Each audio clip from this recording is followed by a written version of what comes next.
तमसा नदी अयोध्या से 20 किलोमीटर दूर है। तमसा नदी यहाँ पर श्री राम ने नाव से नदी पार की थी।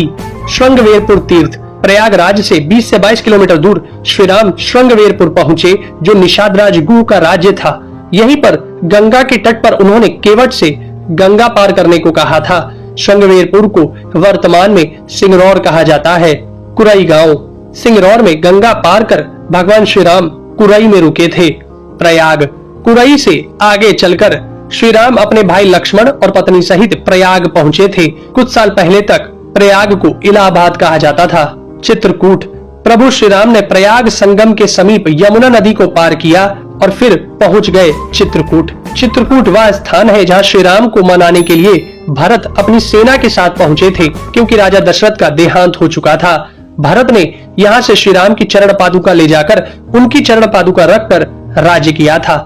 सतना चित्रकूट के पास ही सतना यानी मध्य प्रदेश में स्थित अत्रि ऋषि का आश्रम था। हालांकि पत्नी अनुसुईया के साथ महर्षि अत्रि चित्रकूट के तपोवन में रहा करते थे, लेकिन सतना में रामवन नामक स्थान पर भी श्री राम रुके थे, जहां ऋषि अत्रि का एक और आश्रम था। दंडकारण्य चित्रकूट से निकलकर श्री राम घने वन में पहुंच गए।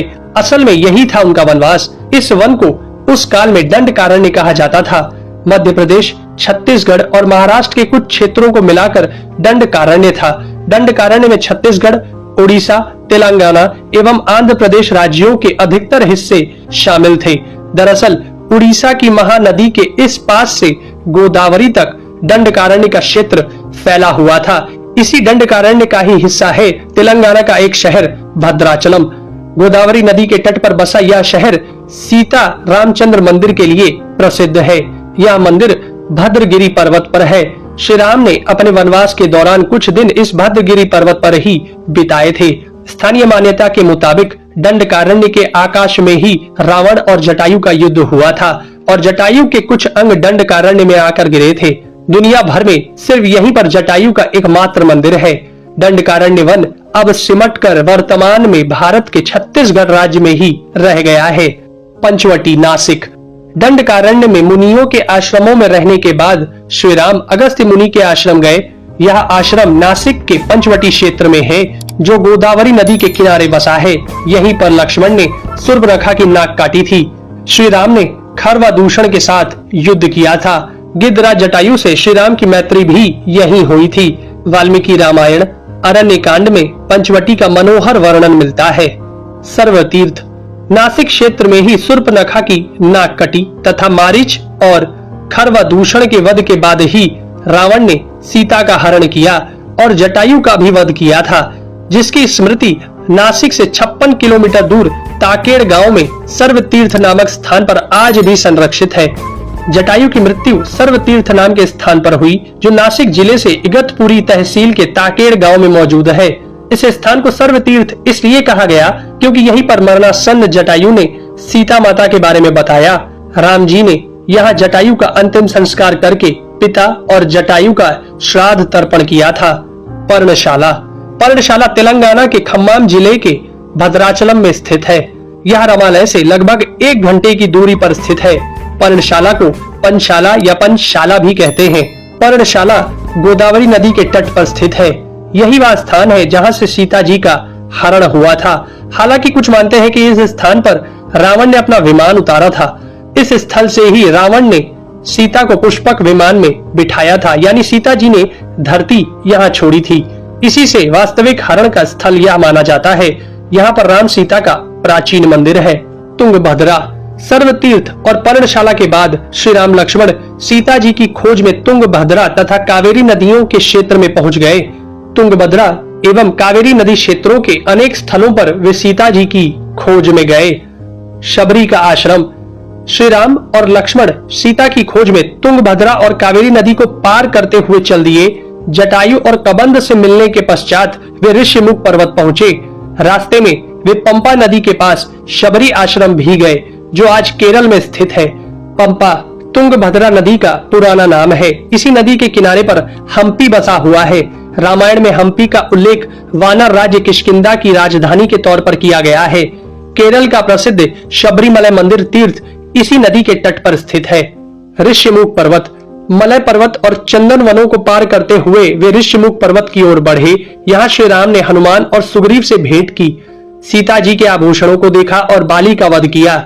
ऋष्यमुख पर्वत वाल्मीकि रामायण में वर्णित वानरों की राजधानी किष्किंधा के निकट स्थित था।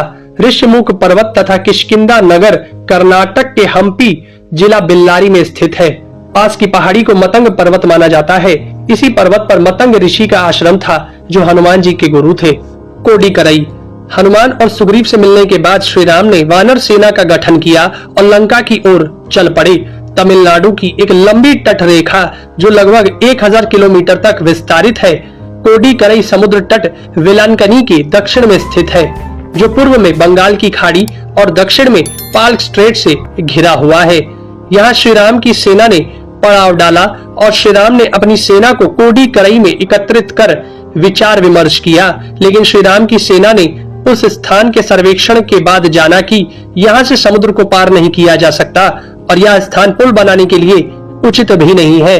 तब श्री राम की सेना ने रामेश्वरम की ओर कूच किया।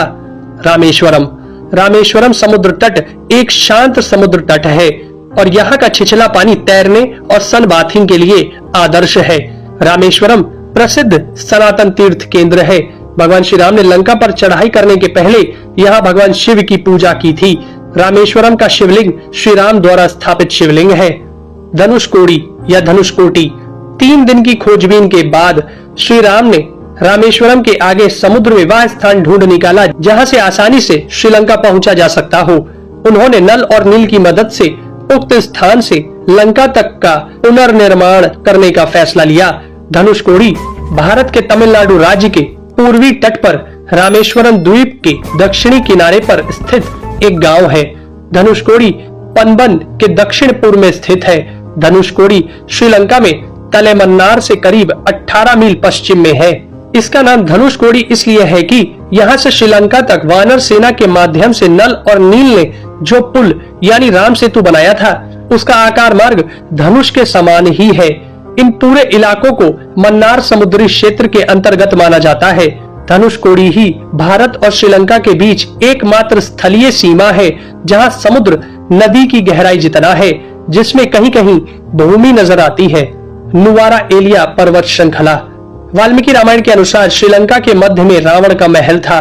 नुवारा एलिया पहाड़ियों से लगभग 90 किलोमीटर दूर बांद्रवेला की तरफ मध्य लंका की ऊंची पहाड़ियों के बीचों बीच सुरंगों तथा गुफाओं के भंवर जाल मिलते हैं। यहाँ ऐसे कई पुरातात्विक अवशेष मिलते हैं जिनकी कार्बन डेंटिंग से इनका काल निकाला गया है। श्रीलंका में नुवारा एलिया पहाड़ियों के आसपास स्थित रावण फॉल, रावण गुफाएं, अशोक वाटिका, खंडहर हो चुके विभीषण के महल आदि की पुरातात्विक जांच से इनके रामायण काल के होने की पुष्टि होती है।